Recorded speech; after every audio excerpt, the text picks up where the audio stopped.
L'appareil cardiovasculaire assure le transport du sang riche en dioxygène et en nutriments à travers tout le corps humain pour en alimenter les organes et les débarrasser de leurs déchets. Il se compose de 3 grands types de vaisseaux sanguins qui forment un système clos. Les artères, les veines et les capillaires. Ces 3 types de vaisseaux composent un ensemble de 100 000 km de long à travers tout le corps.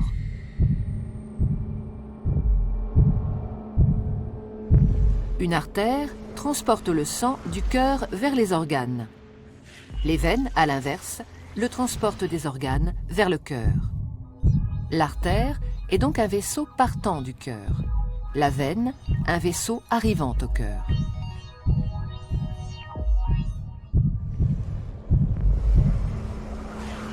Tous les organes sont richement irrigués, c'est-à-dire qu'une multitude de petits vaisseaux sanguins les parcourent. Ce sont les capillaires.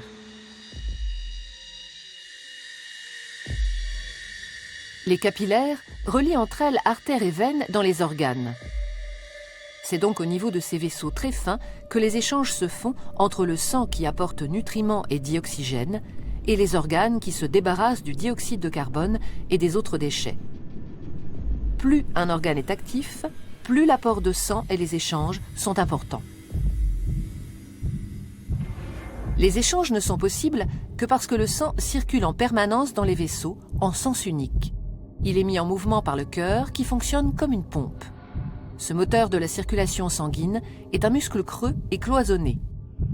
À chaque contraction, il propulse du sang dans les artères. Le cœur possède 4 cavités avec un côté droit et un côté gauche, composés chacun d'une oreillette et d'un ventricule.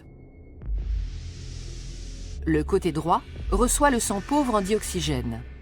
Le côté gauche, au contraire, le sang enrichi en dioxygène après son passage au niveau des poumons.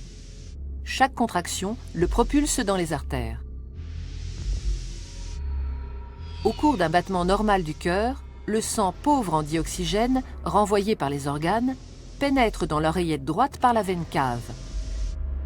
La contraction de l'oreillette droite le fait passer dans le ventricule droit, qui, en se rétractant à son tour, l'expédie dans les poumons par l'artère pulmonaire. Après son passage dans les capillaires des alvéoles pulmonaires, le sang est enrichi en dioxygène et débarrassé de son dioxyde de carbone. Il revient alors dans l'oreillette gauche par les veines pulmonaires. La contraction de l'oreillette gauche le pousse dans le ventricule gauche, qui le propulse lui-même dans l'aorte pour être distribué dans les artères de l'ensemble du corps. Et ce cycle, vital pour l'organisme et l'être humain, se répète à l'infini.